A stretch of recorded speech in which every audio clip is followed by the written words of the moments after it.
창원시가 북면 지역의 오폐수 무단 방류를 막지 못해 엉터리 하수 행정이라는 비난을 받았는데요.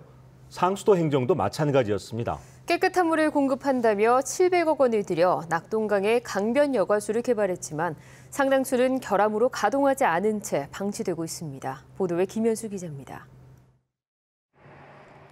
창원시가 깨끗한 식수를 공급하기 위해 낙동강변에 건설한 취수정입니다. 취수정 아래로 들어가 봤습니다.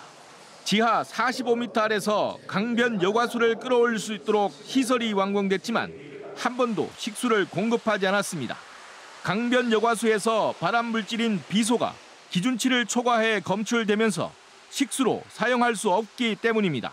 공급이 될 리가 없습니다.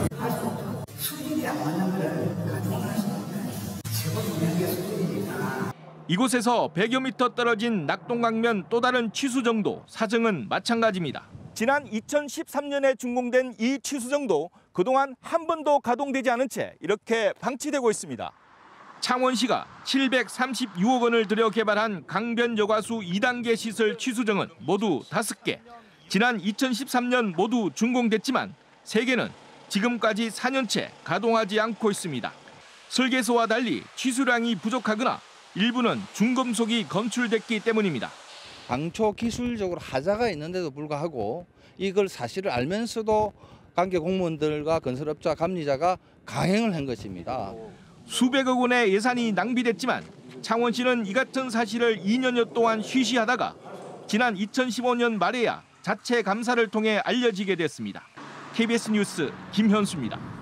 창원시가 700여억 원을 들여서 강변 여과수를 개발했지만 결함투성이어서 일부가 무용지물로 방치되고 있다는 보도 전해드렸는데요. 창원시는 공사업체의 첫 계약 금액보다 156억 원을 더 지원하고도 하자 보수조차 받지 못한 것으로 드러났습니다. 김현수 기자입니다. 지난 2006년부터 시작된 창원시 강변 여과수 공사. 당초 공사비는 580억 원이지만 6년 뒤 공사가 끝났을 때는 156억 원이 늘어났습니다. 14차례 설계 변경 끝에 창원시는 설계비 4억 원, 감리비 15억 원, 토목공사비 121억 원을 추가로 업체에 지급했습니다. 우리나라에서 최초로 하다 보니까 그에 대한 지식이 아마 용역에서도 별로 없었을 거 아닙니까? 156억 원 추가 지급 이후 강변 여과수는 준공됐지만 또 다른 문제가 발생했습니다. 지하수를 끌어올리는 취수정 5곳 가운데 3곳은 중금속이 검출되고 수량도 부족해 사용할 수 없게 된 것입니다. 우리가 그 규격이 안 맞기 때문에 우리가 인계를 받아야 되거든요. 규격이 안 맞기 때문에 인계를 받을 수가 없고. 법정 하자 보수 기간인 3년이 다 끝난 무렵 창원시는 뒤늦게 공사업체에 재공사를 요구했지만 거절당했습니다. 이것은 중공검사를 하지 않고 이 문제를 근본적으로 재점검해서 다시 기술 변경을 한다든지 재시공을 한다든지 해야 되는데도 불구하고 수백억 원의 예산을 추가 투입했지만 하자 보수조차 못 받은 창원시.